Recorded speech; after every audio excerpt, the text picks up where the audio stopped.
Hello friends, ये जो हमारी घटना चक्र की सीरीज चल रही थी ये उसका 6 नंबर का टेस्ट है। आज हम इसमें इंडियन ज्योग्राफी के प्रश्न डिस्कस करेंगे। यदि आपको घटना चक्र के सभी सब्जेक्ट के प्रीवियस ईयर कोई क्वेश्चन की वीडियो देखनी है तो आप हमारे यूट्यूब चैनल लर्नर्स क्लासेस को सब्सक्राइब करें, लाइक करें एंड शेयर करें। चलिए देखते हैं पहला क्वेश्चन। यहाँ पर पहला क्वेश्चन कथन और कारण का दिया हुआ है। कथन है हिमालय से निकलने वाली सभी नदियां सतत वाहिनी हैं और इसका कारण है हिमालय अपनी वर्षा का अधिकांश भाग दक्षिण पश्चिम मानसून से प्राप्त करता है। यहाँ पर इसके ऑप्शन दिए हुए हैं। ऑप्शन ए तथा आर दोनों सही हैं तथा आर ए की सही व्याख्या है। ऑप्शन बी ए तथा आर दोनों सही हैं परंतु आर ए की सही व्याख्या नहीं है। ऑप्शन सी ए सही है परंतु आर गलत है और ऑप्शन डी ए गलत है परंतु आर सही है। यहाँ पर राइट आंसर होगा ऑप्शन बी, ए तथा आर दोनों सही हैं परंतु आर ए की सही व्याख्या नहीं है। हिमालय से कथन है हिमालय से निकलने वाली सभी नदियां सतत वाहिनी हैं और इसका कारण कह रहा है हिमालय अपनी वर्षा का अधिकांश भाग दक्षिणी पश्चिमी मानसून से प्राप्त करता है। ये कथन और कारण जो है दोनों सही हैं लेकिन ये अपनी अलग अलग बात कर रहे हैं इसलिए ये इसकी सही व्याख्या नहीं करता है। अब इसकी एक्सप्लेन देख लेते हैं। हिमालय से निकलने वाली सभी नदियां सतत वाहिनी हैं। इसका प्रमुख कारण है इन नदियों का उद्गम स्रोत हिमानियों में स्थित होना। हिमालय अपनी वर्षा का अधिकांश भाग दक्षिण पश्चिम मानसून से प्राप्त करता है। यहाँ पर ये कथन और कारण दोनों सही है, ये इसकी सही व्याख्या नहीं कर रहा है, ये अपनी दोनों अलग अलग बात कर रहे हैं। देखते हैं अगला क्वेश्चन। अगला क्वेश्चन भी यहाँ पर कथन और कारण का दिया हुआ है। कथन है हिमालय से निकलने वाली सभी नदियाँ सतत वाहिनी हैं और इसका कारण है हिमालयी नदियों का उद्गम स्रोत हिमानियों में स्थित होना। अभी इसको हम पिछले क्वेश्चन में ही एक्सप्लेन कर चुके हैं तो यहाँ पर इसका राइट आंसर होगा ऑप्शन बी, ए तथा आर दोनों सही है और आर ए की सही पुष्टि करता है। कह रहा है हिमालय से निकलने वाली सभी नदियाँ सतत वाहिनी हैं और इनका जो है कारण कह रहा है हिमालयी नदियों का उद्गम स्रोत हिमानियों में स्थित होना। तो यहाँ पर यह कथन और कारण दोनों सही है इसलिए इसका राइट आंसर होगा ऑप्शन बी। देखते हैं अगला क्वेश्चन क्या है। अगला क्वेश्चन है हिमालय की रचना समांतर वलय श्रेणियों से हुई है जिसमें सबसे प्राचीनतम श्रेणी है। ऑप्शन ए शिवालिक श्रेणी, ऑप्शन बी निम्न हिमालय श्रेणी, ऑप्शन सी बृहत हिमालय श्रेणी और ऑप्शन डी है धौलाधर श्रेणी। यहाँ पर बताइए किसकी बात हो रही है, जो सबसे प्राचीनतम कौन सी श्रेणी है, किसकी बात हो रही है यहाँ पर, शिवालिक की या निम्न की या बृहत की या धौलाधर श्रेणी की। यहाँ पर किसकी बात हो रही है। यहाँ पर राइट आंसर होगा ऑप्शन सी बृहत हिमालय श्रेणी। हिमालय की रचना समांतर वलय श्रेणियों से हुई है जिसमें से सबसे प्राचीनतम श्रेणी है ये बृहत हिमालय श्रेणी है। अब इसकी एक्सप्लेन देख लेते हैं। हिमालय की सबसे प्राचीनतम श्रेणी ऑलिगोशीन युग 25 से 40 मिलियन वर्ष पूर्व की है। इसके बाद की है लघु हिमालय श्रेणी जो कि मध्यमायोशीन युग की 14 मिलियन वर्ष पूर्व की है तथा शिवालिक सबसे नवीनतम है। यहाँ पर जो ये शिवालिक श्रेणी है ये सबसे नवीनतम श्रेणी है जो प्लायोशीन युग 5 से 1.7 मिलियन वर्ष पूर्व की है। और ये बृहत हिमालय जो है बृहत लघु एवं शिवालिक हिमालय श्रेणियों का उत्थान कहाँ से हुआ है। क्वेश्चन ये भी बन सकता है कि बृहत लघु एवं शिवालिक हिमालय श्रेणियों का उत्थान कहाँ से हुआ है, तो इनका उत्थान टर्सरी काल के विभिन्न युगों से हुआ है। बृहत लघु एवं शिवालिक हिमालय श्रेणियों का उत्थान टर्सरी काल के विभिन्न युगों से हुआ है। अब देखते हैं अगला क्वेश्चन है यहाँ पर यदि हिमालय पर्वत श्रेणियाँ नहीं होती तो भारत पर सर्वाधिक संभाव्य भौगोलिक प्रभाव क्या होता। पहला है देश की अधिकांश भाग में साइबेरिया से आने वाली शीत लहरों का अनुभव होता। दूसरा है सिंधु गंगा मैदान इतनी सुविस्तृत जलोढ़ मृदा से वंचित होता। और तीसरा है मानसून का प्रतिरूप वर्तमान प्रतिरूप से भिन्न होता। इनमें से सर्वाधिक प्रभाव किसका होता है यदि हिमालय नहीं होता, हिमालय की जो पर्वत श्रेणियाँ हैं ये नहीं होती। यहाँ पर राइट आंसर है ऑप्शन सी। यदि हिमालय पर्वत श्रेणियाँ नहीं होती तो देश के अधिकांश भाग में साइबेरिया से आने वाली शीत लहरों का अनुभव होता कि ठंडी बहुत ज़्यादा होती। वर्तमान समय से में जैसी हो रही है इससे ठंडी बहुत ज़्यादा होती है यदि हिमालय पर्वत श्रेणियाँ नहीं होती। और सिंधु गंगा का मैदान जो है इतनी सुविस्तृत जलोढ़ मृदा से वंचित होता। और मानसून का जो प्रतिमान है तो वर्तमान प्रतिरूप से तो भिन्न होता ही, जब हिमालय नहीं होता तो ठंडी बहुत ज़्यादा होती। इसलिए यहाँ पर राइट आंसर होगा ऑप्शन डी। यदि अब इसकी एक्सप्लेन भी देख लेते हैं। इसकी एक्सप्लेन है, यदि हिमालय पर्वत श्रेणियाँ नहीं होती तो भारत के अधिकांश भाग में जो साइबेरिया से शीत लहरें आती, क्योंकि साइबेरिया में ठंडी बहुत ज़्यादा होती है, तो साइबेरिया से आने वाली शीत लहरों का अनुभव होता। और सिंधु गंगा का मैदान इतनी सुविस्तृत जलोढ़ मृदा से वंचित होता तथा मानसून का प्रतिरूप जो होता वर्तमान प्रतिरूप से भिन्न होता। हिमालय पर्वत मानसून पवनों को रोककर उपमहाद्वीप में वर्षा का कारण बनता। हिमालय पर्वत मानसून पवनों को रोककर उपमहाद्वीप में वर्षा का कारण बनता। साथ ही हिमालय क्षेत्र से प्रवाहित होने वाली सिंधु गंगा एवं उसकी सहायक नदियां अपर्दन एवं निक्षेपण के द्वारा जलोढ़ मैदान का निर्माण करती हैं। देखते हैं अगला क्वेश्चन। अगला क्वेश्चन है, उत्तर भारत में उप हिमालय क्षेत्र के सहारे फैले समतल मैदान को क्या कहा जाता है? उत्तर भारत में उप हिमालय के क्षेत्र के सहारे जो समतल मैदान फैला है उसको क्या कहा जाता है? और यहाँ पर राइट आंसर होगा ऑप्शन डी, उसे भाबर कहा जाता है। उत्तर भारत में उप हिमालय क्षेत्र के सहारे जो समतल मैदान फैला है उसे भाबर कहा जाता है। अब इसकी एक्सप्लेन देख लेते हैं।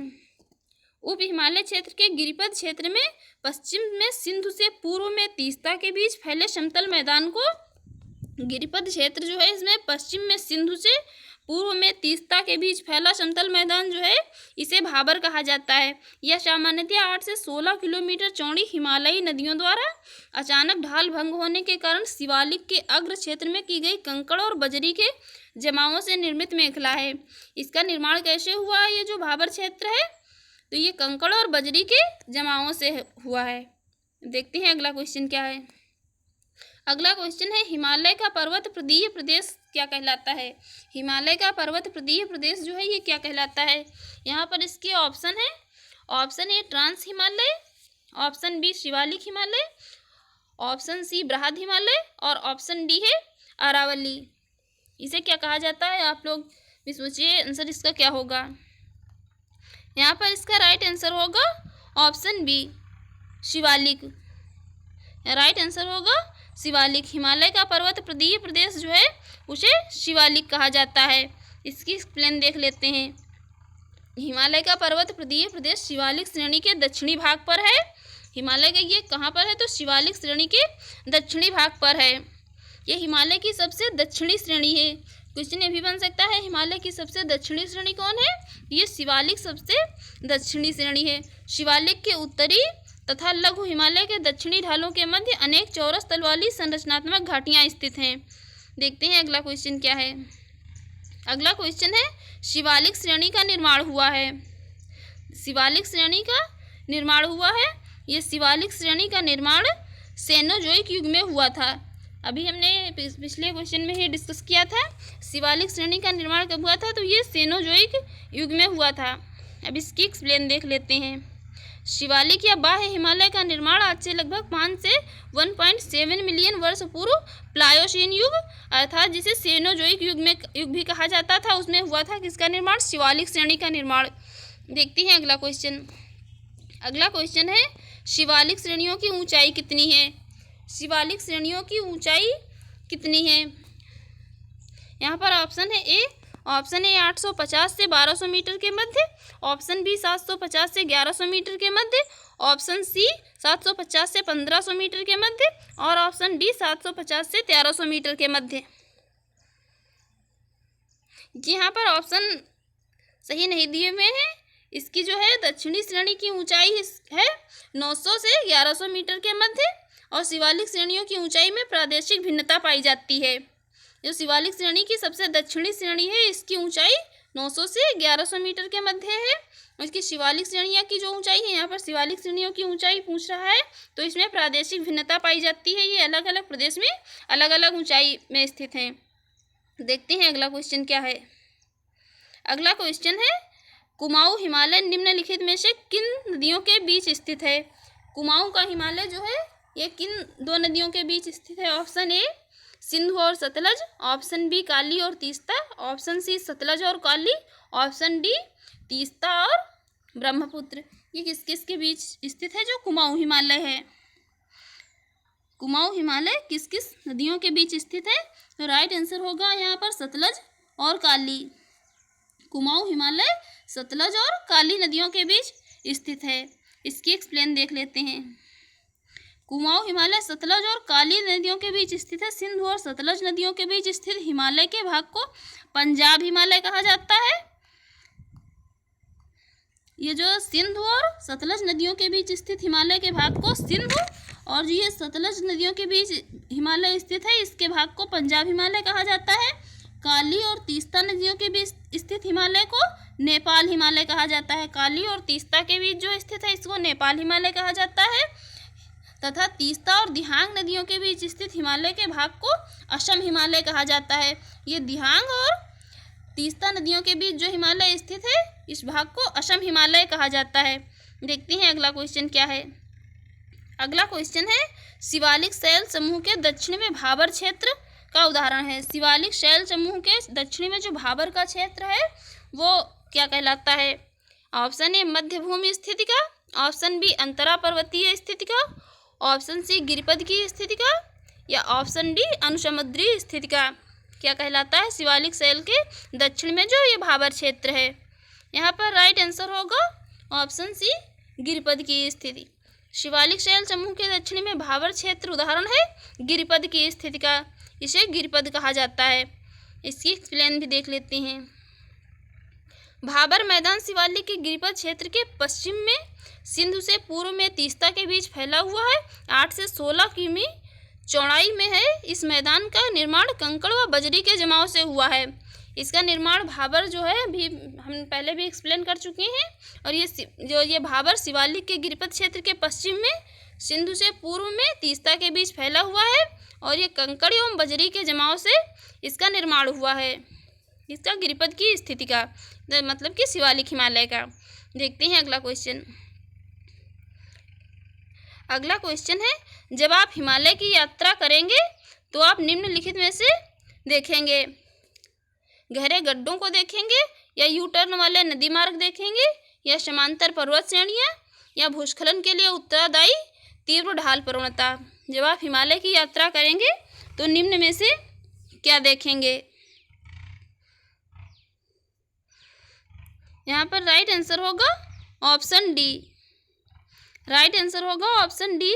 हिमालय की यात्रा करेंगे तो गहरे गड्ढे भी देखने को मिलेंगे, यू टर्न वाले नदी मार्ग भी देखने को मिलेंगे, गहरे गड्ढे भी, समांतर पर्वत श्रेणियाँ भी, और भूस्खलन के लिए उत्तरदायी ढाल प्रवणता भी देखने को मिलेगी। अब देखते हैं अगला क्वेश्चन। इसकी एक्सप्लेन देख लेते हैं। सभी हिमालय के नवीन वलित पर्वत के साक्ष्य कहे जा सकते हैं। हिमालय के नवीन वलित पर्वत के साक्ष्य कौन कौन से हैं? गहरे गड्ढे, यू टर्न वाले नदी मार्ग, समांतर पर्वत श्रेणियाँ एवं भूस्खलन के लिए उत्तरदायी तीव्र ढाल प्रवणता जैसे लक्षण हिमालय पर सरलता से देखे जा सकते हैं। नवीन मोड़दार पर्वतों में ये भू आकृतिक लक्षण प्रमुख स्थान से देखे जा सकते हैं। जब आप हिमालय की यात्रा करेंगे तो गहरे गड्ढे, यू टर्न वाले नदी मार्ग, समांतर पर्वत श्रेणियाँ एवं भूस्खलन के लिए उत्तरदायी तीव्र ढाल प्रवणता देखने को मिलेंगे। देखते हैं अगला क्वेश्चन। अगला क्वेश्चन है लघु हिमालय स्थित है। लघु हिमालय कहाँ स्थित है? लघु हिमालय जो है ये कहाँ स्थित है? ऑप्शन ए ट्रांस हिमालय और महान हिमालय के बीच में, ऑप्शन बी शिवालिक और महान हिमालय के बीच में, ऑप्शन सी ट्रांस हिमालय और शिवालिक हिमालय के बीच में, या ऑप्शन डी शिवालिक और बाह्य हिमालय के बीच में लघु हिमालय कहाँ स्थित है? यहाँ पर राइट आंसर होगा ऑप्शन बी शिवालिक और महान हिमालय के बीच में। लघु हिमालय की स्थिति है शिवालिक और महान हिमालय के बीच में। इसकी एक्सप्लेन देख लेते हैं। लघु हिमालय शिवालिक तथा महान हिमालय के मध्य स्थित है। लघु हिमालय का अनुदैर्घ्य विभाजन उत्तर से दक्षिण की ओर है। इनका उत्तर से दक्षिण की ओर क्रम कुछ इस प्रकार है: ट्रांस हिमालय, महान हिमालय, लघु हिमालय, शिवालिक हिमालय। दक्षिण की ओर क्रम इस प्रकार है: ट्रांस हिमालय, महान हिमालय, लघु हिमालय और शिवालिक हिमालय। ये क्रम भी कई बार एग्जाम में पूछा गया है, अभी आगे शायद क्वेश्चन आएगा भी। देखते हैं अगला क्वेश्चन क्या है। अगला क्वेश्चन है, पश्चिमी भाग में हिमालय की श्रेणियों का दक्षिण से उत्तर की ओर निम्नलिखित में से कौन सा क्रम सही है। जो पश्चिम भाग में हिमालय की श्रेणियां हैं उनका दक्षिण से उत्तर की ओर क्रम कौन सा है। महान हिमालय, लघु हिमालय या शिवालिक हिमालय। शिवालिक हिमालय, लघु हिमालय, महान हिमालय। लघु हिमालय, महान हिमालय, शिवालिक हिमालय। ऑप्शन डी है शिवालिक हिमालय, महान हिमालय, लघु हिमालय। इनमें से कौन सा जो क्रम है ये दक्षिण से उत्तर की ओर का क्रम है। यहाँ पर राइट आंसर होगा ऑप्शन बी, शिवालिक हिमालय, लघु हिमालय, महान हिमालय। शिवालिक, लघु एवं महान जो है हिमालय, ये इनका पश्चिमी भाग में जो हिमालय की श्रेणियां हैं दक्षिण से उत्तर की ओर का सही क्रम है, शिवालिक, लघु और महान। देखते हैं अगला क्वेश्चन क्या है। अगला क्वेश्चन है यहाँ पर, निम्नलिखित में से कौन सबसे नवीन पर्वत श्रेणी है। जो ये है सबसे नवीन कौन सी पर्वत श्रेणी है। विंध्य, अरावली, शिवालिक या अन्नामलाई। यहाँ पर सबसे नवीन किसकी बात हो रही है, विंध्य की या अरावली की या शिवालिक की या अन्नामलाई की। कौन सी श्रेणी जो है हिमालय की ये सबसे नवीनतम है। यहाँ पर राइट आंसर होगा ऑप्शन सी। राइट आंसर होगा ऑप्शन सी, शिवालिक। ये शिवालिक जो है, शिवालिक श्रेणी ये हिमालय की सबसे नवीन पर्वत श्रेणी है। शिवालिक हिमालय सबसे नवीन पर्वत श्रेणी है और ये वलित पर्वत का उदाहरण भी है। भारत में सबसे नवीन पर्वत श्रेणी शिवालिक है जो कि नवीन वलित पर्वत का उदाहरण है। देखते हैं अगला क्वेश्चन क्या है। अगला क्वेश्चन है यहाँ पर, निम्नलिखित में से उत्तर दिशा की ओर के क्रम वाली पर्वत श्रेणियाँ कौन सी हैं। कौन सी पर्वत श्रेणियाँ यहाँ पर ऑप्शन में दी हुई हैं जिनकी उत्तर दिशा की ओर सही क्रम में है। ऑप्शन ए जास्कर पर्वत श्रेणियाँ, ऑप्शन जास्कर पर्वत श्रेणियाँ, पीर पंजाल पर्वत श्रेणियाँ, लद्दाख पर्वत श्रेणी या काराकोरम पर्वत श्रेणी। ऑप्शन बी है पीर पंजाल पर्वत श्रेणी, जास्कर पर्वत श्रेणी, लद्दाख पर्वत श्रेणी, काराकोरम पर्वत श्रेणी। और ऑप्शन सी है काराकोरम पर्वत श्रेणी, लद्दाख पर्वत श्रेणी, जास्कर पर्वत श्रेणी, पीर पंजाल पर्वत श्रेणियाँ। और ऑप्शन डी है पीर पंजाल पर्वत श्रेणी, लद्दाख पर्वत श्रेणी, जास्कर पर्वत श्रेणी या काराकोरम पर्वत श्रेणी। इसमें कौन सी पर्वत श्रेणियाँ हैं जो उत्तर दिशा की ओर सही क्रम में इनका सही अरेंजमेंट है। उत्तर दिशा की ओर, उत्तर दिशा की ओर उसमें से किसका सही अरेंजमेंट है। तो यहाँ पर राइट आंसर होगा ऑप्शन बी, पीर पंजाल पर्वत श्रेणी, जास्कर पर्वत श्रेणी, लद्दाख पर्वत श्रेणी और काराकोरम पर्वत श्रेणी का जो ये अरेंजमेंट है ये उत्तर दिशा की ओर सही क्रम में है। उत्तर दिशा की ओर ये सही अरेंज है। पीर पंजाल पर्वत श्रेणी, जास्कर पर्वत श्रेणी और लद्दाख पर्वत श्रेणी और काराकोरम पर्वत श्रेणी। देखते हैं अगला क्वेश्चन। अगला क्वेश्चन है, निम्नलिखित समूहों में से कौन सा पूर्व से पश्चिम की ओर पर्वत शिखरों का सही क्रम है। इनमें से कौन सा क्रम है जो पूर्व से पश्चिम की ओर सही अरेंजमेंट है इनका। Option A Everest, Kanchenjunga, Annapurna, Dhaulagiri. Option B Kanchenjunga, Everest, Annapurna, Dhaulagiri. Option C Kanchenjunga, Dhaulagiri, Annapurna, Everest. और ऑप्शन डी है एवरेस्ट, कंचनजंगा, धौलागिरी या अन्नपूर्णा। इसमें से किसका जो है पूर्व से पश्चिम की ओर सही अरेंजमेंट है। यहाँ पर राइट आंसर होगा ऑप्शन बी। राइट आंसर होगा option B, Kanchenjunga, Everest, Annapurna और धौलागिरी। जो ये पूर्व से पश्चिम की ओर सही अरेंजमेंट है ये कंचनजंगा पहले है, फिर एवरेस्ट, फिर अन्नपूर्णा और उसके बाद धौलागिरी। सबसे लास्ट में धौलागिरी, सबसे पहले कंचनजंगा। अब देखते हैं अगला क्वेश्चन। अगला क्वेश्चन है, उत्पत्ति की दृष्टि से निम्न पर्वत श्रेणियों में सबसे नवीनतम कौन सी है। उत्पत्ति की दृष्टि से ये क्वेश्चन मतलब कई भी तरीके से पूछा जा सकता है, या सबसे नवीनतम पर्वत श्रेणी पूछी जा सकती है या उत्पत्ति की दृष्टि से सबसे नवीनतम पूछी जा सकती है। तो क्वेश्चन इसका आंसर चेंज हो जाता है। उत्पत्ति की दृष्टि से निम्न पर्वत श्रेणियों में सबसे नवीनतम कौन सी है। तो इसका राइट आंसर है पटकोई श्रेणियाँ। उत्पत्ति की दृष्टि से जो है पटकोई श्रेणियाँ सबसे नवीनतम है। उत्पत्ति की दृष्टि से पटकोई श्रेणियाँ जो हैं ये सबसे नवीनतम है। तो फ्रेंड्स इस वीडियो में बस इतना ही। यदि आपको हमारी वीडियो अच्छी लगी हो तो चैनल को सब्सक्राइब करें, लाइक करें एंड शेयर करें, और इसी तरह के वीडियो देखने को हमारी लर्नर्स क्लासेस चैनल को सब्सक्राइब करके रखें, ताकि जब भी कोई नई वीडियो अपलोड की जाए तो आपको उसका नोटिफिकेशन तुरंत मिल सके।